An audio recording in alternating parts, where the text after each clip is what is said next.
Hi there, welcome to Pins and Patience. My name is Jeremy.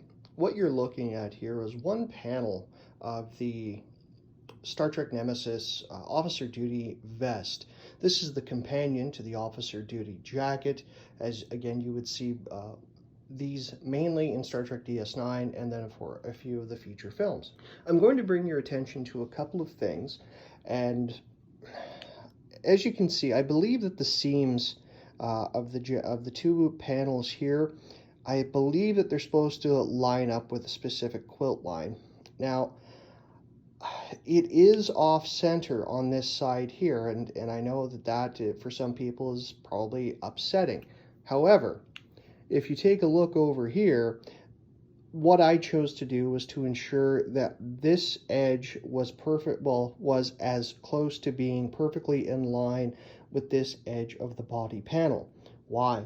Because this area here is going to be where the zipper is going to be attached.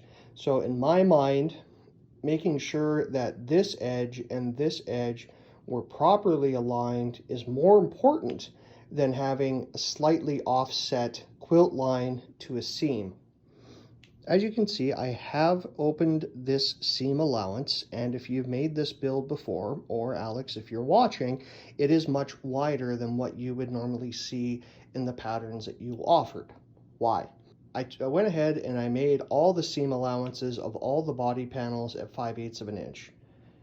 The reason is because of my skill level, or lack thereof, and me being able to have enough material to make adjustments if I have some catastrophic failures, which many people know I've had in the past.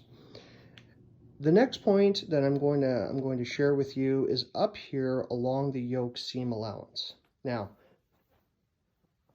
I did press this forward. I did bring this all the way up here, and again, uh, it calls to stitch in the ditch along this area here, which would again secure this part of the seam and have it lay flat. Unfortunately, part of this is just a hair too short, so stitching in the ditch isn't going to work. However, it's going to work from this edge to about here. I can live with that. I'll probably do some hand sewing, and I will end up probably just doing some very tight small barrel stitches on the inside just to secure that there. If you take a look here along the edges, I don't have a serger, but I did do an overcast stitch, so that way I will not have any loose ends anywhere.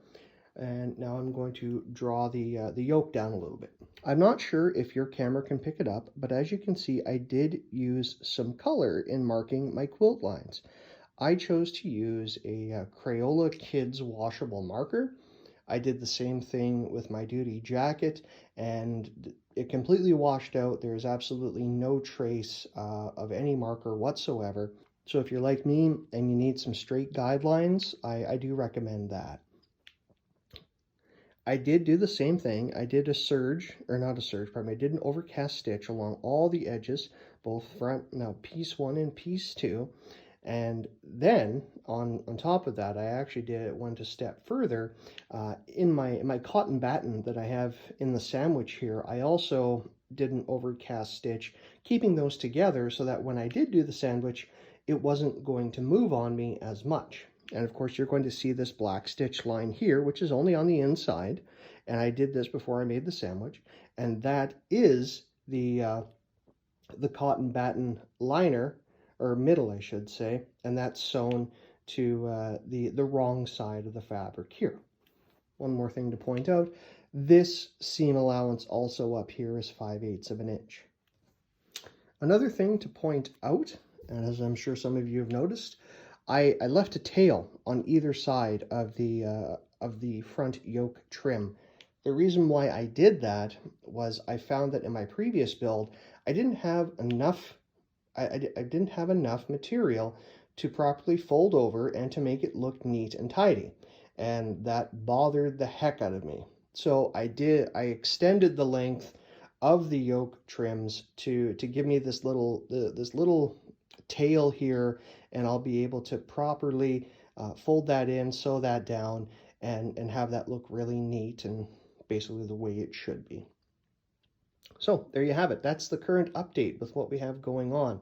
My next step is I'm going to be attaching the back yoke to the back panels, and I will show you what I did after that.